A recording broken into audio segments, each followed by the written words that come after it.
Hi guys, ayan, uyan na naman kami ni Papay, bananindo po kami ngunyan, pasiring kami ngunyan sa Bicol Sanitarium kang Kabusaw.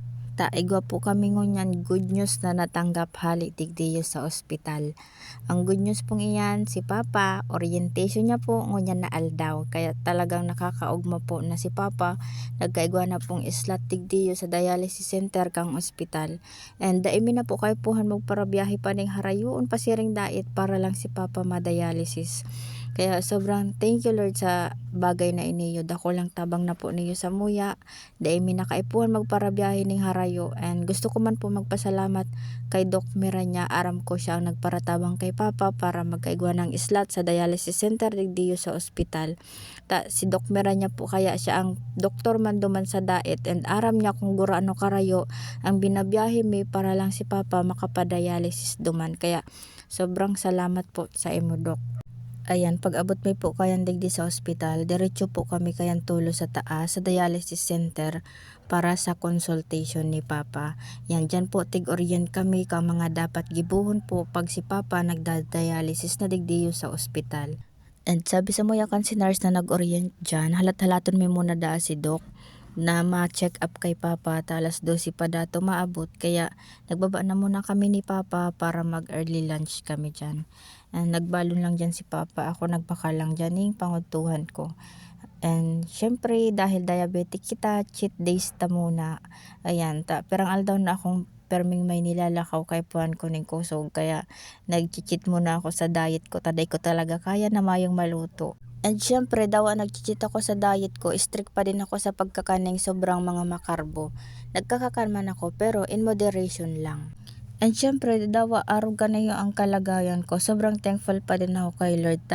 Talagang nahihiling ko ngunyan ang mga taong tunay na concern sa kuya. Especially ang future mother-in-law ko na concern talaga sa ko. Na nagchat-chat pa yan sa kuya na day ako sobrang pakadayet, baka sobrang magpayat man, akalain mo from 52 naging 48 na lang ako in 1 month lang. Di pa nga gayud to 1 month. Kaya dawa araw ganayo, sobrang thankful pa din talaga ako kay Lord. Kaya minsan napapaisip ako, gayud talaga na ang purpose ni Lord kahit tinaw niya sa kuya ang makulog na iniyo. Ang mahiling ko ang tunay na purpose kang buhay ko. Tsaka syempre para mahiling ko man kung ano ang tunay na purpose kang ibang tao sa buhay ko. So ayan guys, balik kita digdiyo. 11 na kami kaya nagsakat ni Papa duman sa taas mainiton. Maray digdiyo sa luwas kaya madoros-doros. Pagkatapos may kayan magkakan, balik man sana kami kayan duman sa laog sa may dialysis center si Papa kaipuan siyang ma-check upan ni Doc Aguilar. And talagang pinirit ko dyan na maipasa ko gabos na requirements na kaipuan sa dialysis center dyan sa laog. And pagkatapos mi kayan, nag-uli man sana kami kayan tulos, tig-chat ko na dyan si tugang ko na sabi ko sundoon kami sa luwas kang ospital. Maski pinirit kong maipasa gabos na requirements na kaipuhan digdi sa dialysis center, di ko na ipasa gabos may sarong papel akong kaipuhan ko anon duman sa dialysis center ni Papa sa dait itong PhilHealth usage niya sa pagdialysis. Si Papa kaya cover kang PhilHealth para mayo na siyang binabayadan pag nagda-dialysis.